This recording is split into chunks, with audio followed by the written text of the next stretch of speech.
आदरणीय राहुल गांधी जी की इस विशेष पत्रकार वार्ता में आप दिल्ली के चारों ओर हो रहा है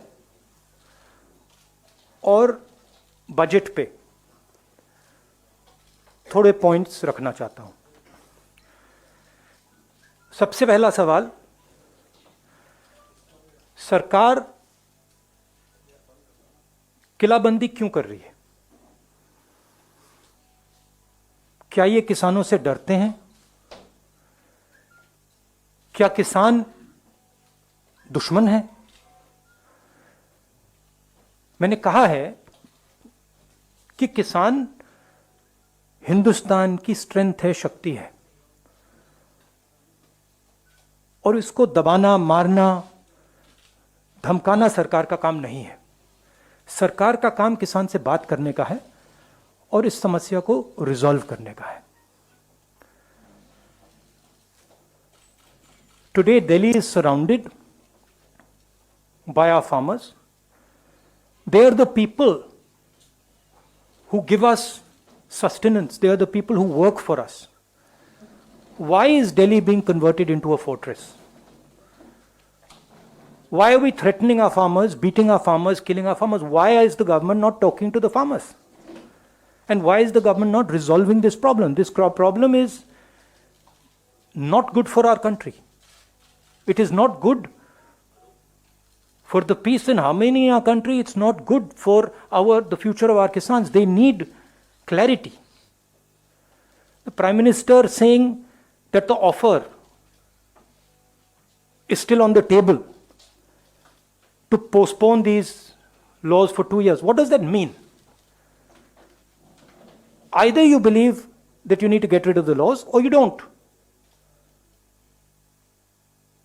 So, I feel that this issue needs to be resolved as soon as possible and the government needs to listen because Kisans are not going away. मैं किसानों को बहुत अच्छी तरह जानता हूं, ये नहीं जाएंगे, पीछे नहीं हटेंगे। अंत में सरकार को ही हटना पड़ेगा। फायदा है सबका कि आज हट जाए। तो ये किसानों पे मेरी एक्सपेक्टेशन थी बजट के बारे में कि सरकार हिंदुस्तान के 99% लोगों को सपोर्ट देगी। यह बजट 1% आबादी का बजट है। जो हमारे स्मॉल एंड मीडियम इंडस्ट्री के लोग हैं,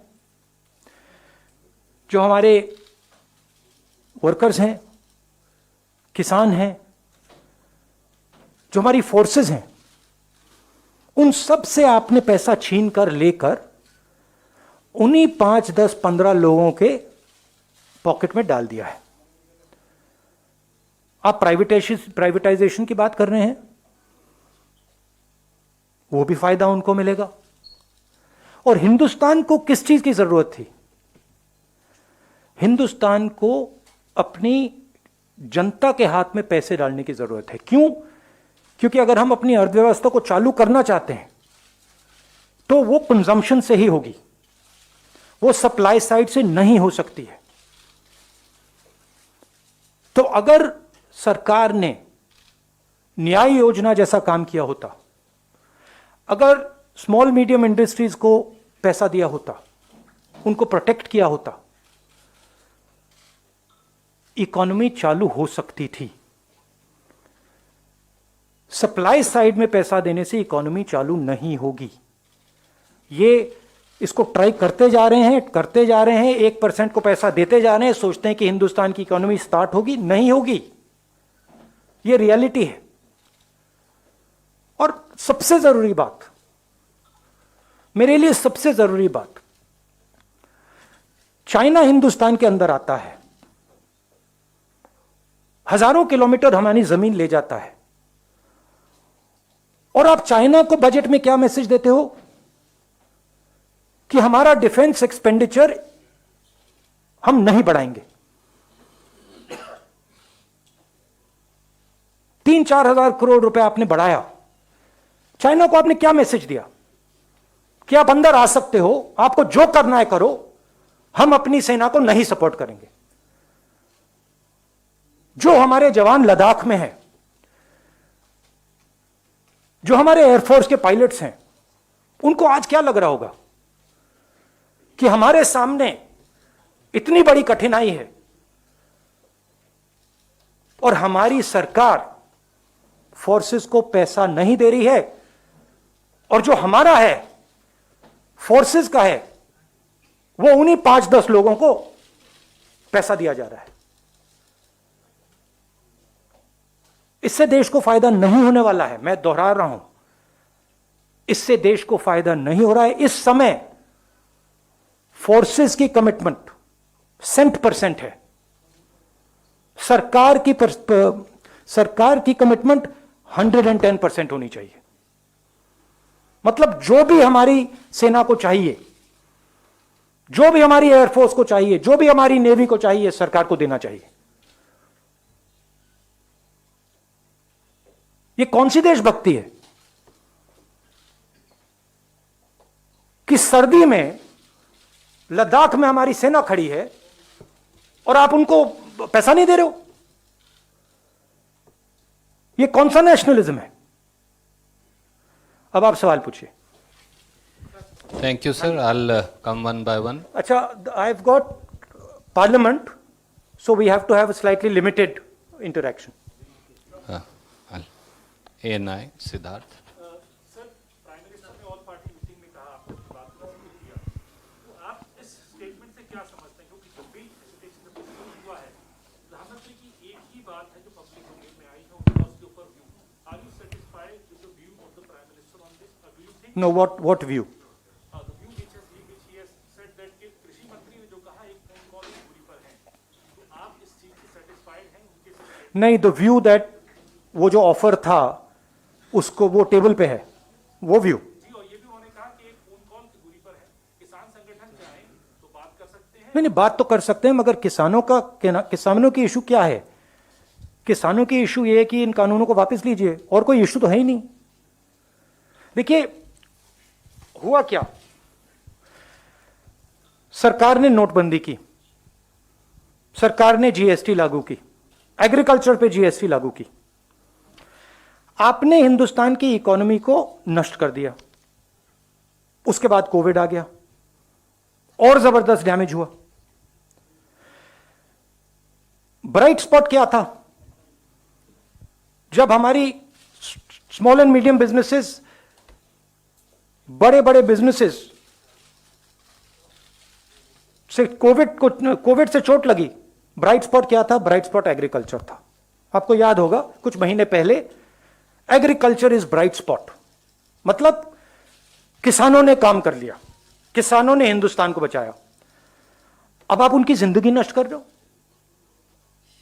वो हमारी रीढ़ की हड्डी, अब उनको मार रहे हो आप, और फिर आप कह रहे हो वन फोन कॉल अवे। मतलब क्या वन फोन कॉल अवे? क्या वो प्रधानमंत्री से बातचीत थोड़ी करना चाहते हैं? वो अपना कानून, ये जो कानून है उसको वापस लेना चाहिए प्रधानमंत्री। और बातचीत क्या है उसमें? तो जो एक हिंदुस्तान का एक ब्राइट स्पॉट था उसको भी आपने तोड़ दिया। Uma Shankar ji.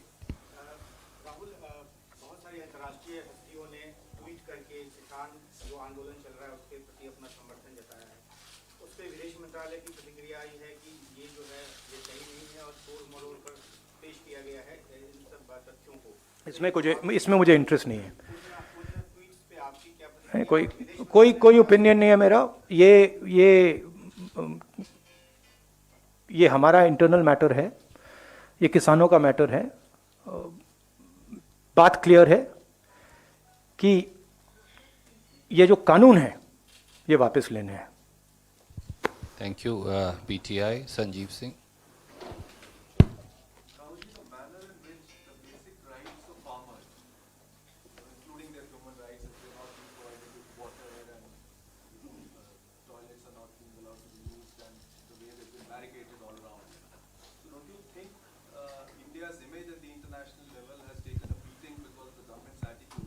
Oh, absolutely. Absolutely. The reputation of India has taken a massive hit. Not only on how we are treating our farmers, on how we treat our own people, how we treat journalists. It's taken a massive hit. Our biggest strength, you can call it soft power, has been shattered by the BJP and the RSS. Their mindset. Ashish from ABP. So why don't you ask, because Pallavi asked last time, so you ask. Okay. किसानों को जिस तरह से terrorist बोला जा रहा है, famous film actress Kangana Ranaut, she again tweeted and said कि ये टेररिस्ट है. हम दोनों का ही सवाल है सर, इस पे आप क्या कहें? And also the narrative which is being built up. No, I you are said- fighting for the farmers, you are being anti-national, and they are also being attacked. The farmers associations are also being attacked. तो आपका कहना है कि जो इस देश में खेती करता है वो आतंकवादी है, मतलब देश के 60% लोग आतंकवादी हैं, मतलब सिर्फ आरएसएस के लोग आतंकवादी नहीं है, बाकी सब आतंकवादी हैं. ये किसान हैं, अपना हक मांग रहे हैं. सिंपल सी बात है, आप उनका हक छीन के अपने 5-7 मित्रों को देना चाहते हो. जैसे आप हिंदुस्तान की सब इंडस्ट्रीज को मोनोपोली बना रहे हो, वही आप करना चाहते हो. किसान आपसे लड़ रहा है, आप उसको आतंकवादी कह रहे हो. Anand from India Today. Some 120 farmers have been booked so far by the Delhi police under serious charges like sedition and UAPA. Farmer unions claim that some more are missing, still missing. Yeah. They don't know where they are, their whereabouts are not known. What is your opinion of what happened on the 26th of January at the Red Fort when a flag was hoisted? Those who hoisted have still not been apprehended by the police. In my last press conference, I said I want to understand who is the person responsible for letting those people into the Red Fort. The Home Minister needs to explain to us what he was doing and why these people entered the Red Fort. That's the explanation that I want to hear. Thank you, sir. Can we go to Mausami from Aaj? Okay, why don't you ask first? Statement है, उसमें भी कहा गया है कि गणतंत्र कुछ vested interest है जो इसके पीछे हैं, और गणतंत्र दिवस पर जो भी लाल किले पर हुआ. देखिए, ये डिस्ट्रैक्शन करने की बीजेपी का तरीका है. फैक्ट ऑफ द मैटर है, अगर लाल किले में किसी ने गलत काम किया तो वो होम मिनिस्ट्री की जिम्मेदारी है. होम मिनिस्ट्री का काम है कि उन लोगों को रोकें और उन पे एक्शन लें. होम मिनिस्ट्री को समझाना चाहिए कि वो अंदर घुसे कैसे. Basically if you look at the broader picture, essentially what has happened is that the government is now unable to control the situation. The governance of this country, they are basically unable to handle it. And their incompetence is now coming to the fore. They have messed up the economy, they have messed up the harmony, they have messed up the defense, and they want to keep distracting India with non-events. I am saying that the country is in a dangerous position. I am seeing that the world is in flux. I am seeing that we have an aggressive China on the border. They have a clear vision of what they want to achieve. We do not have one. We are completely unclear about what we want to achieve. And it is dangerous for the country. When you have a situation on the border like this, you are destroying your economic structure, you are weakening your economic strength. It is dangerous for the country. Like I said in February, COVID is dangerous for the country. I was ridiculed. I am saying it again. The conditions that we are going through are dangerous for the country. The country requires the Prime Minister to take strict, quick action. It requires that the Prime Minister puts money immediately into the hands of our people and starts the economy. It requires that he protects the small and medium businesses who give us jobs. None of that is happening. And it requires, a clear message to China that you cannot do this with us.